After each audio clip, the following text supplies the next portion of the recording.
Alors, après avoir assisté à ce symposium, je me sens personnellement interpellée parce que dans mon travail au quotidien, nous sommes appelés à rendre compte, à donner des informations à nos populations sur des catastrophes. On vient à peine de sortir de la pandémie du Covid. On parle également des changements climatiques qui ont un impact énorme sur la production agricole. Quand on sait que l'Afrique, c'est énormément de production agricole, parfois de manière archaïque. Et donc on se dit, sortir d'ici, on devra mieux prendre en considération, si je prends pour le cas des changements climatiques, les informations, les prévisions météorologiques qui sont souvent mises à disposition. On doit pouvoir davantage aller vers les services spécialisés pour avoir de l'information, pour avoir la bonne information, les bonnes données et pouvoir les relayer à nos lecteurs, à nos auditeurs, notamment les producteurs, pour qu'ils sachent comment faire, pour prévoir et notamment les risques de sécheresse ou d'inondation ou de grandes pluies et protéger leur production agricole. Je peux dire que le thème qui est inscrit à l'ordre du jour, n'est-ce pas, de cet symposium est d'une grande utilité, d'importance majeure, n'est-ce pas, pour tout le monde entier, y compris plus précisément nos pays en voie de développement.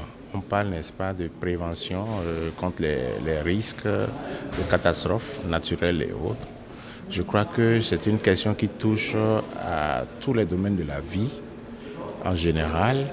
Et en tant que médias, je crois que nous avons un rôle important à jouer, un rôle de sensibilisation à jouer, n'est-ce pas, dans une logique de prévention de ces catastrophes-là.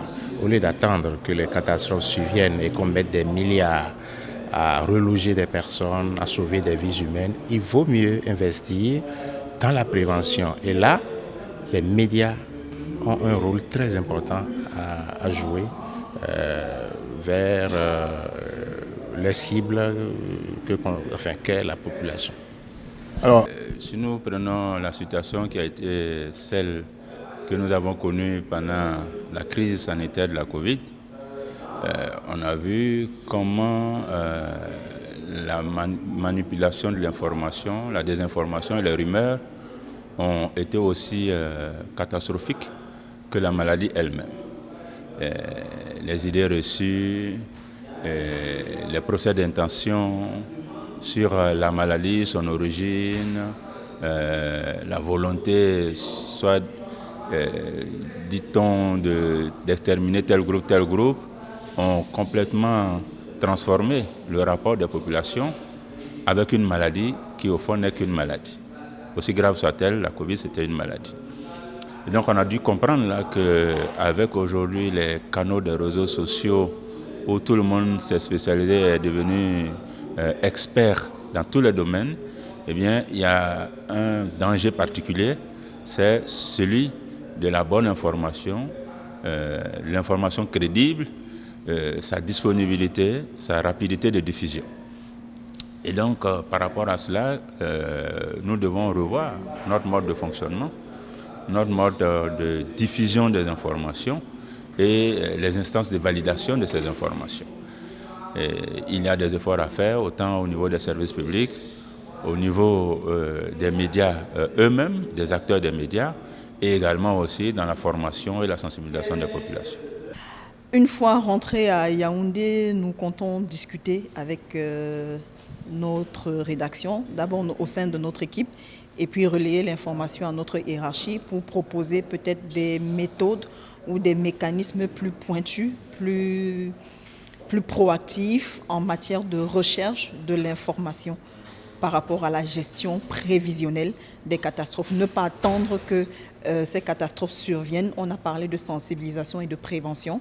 Aller vers les sources d'information, recueillir le maximum d'informations. Ça peut être les catastrophes naturelles, ça peut être les cas d'épidémie ou de pandémie, et même au quotidien. Donc, nous rapprocher des structures spécialisées davantage, être proactifs pour pouvoir collecter l'information et mieux prévenir nos populations.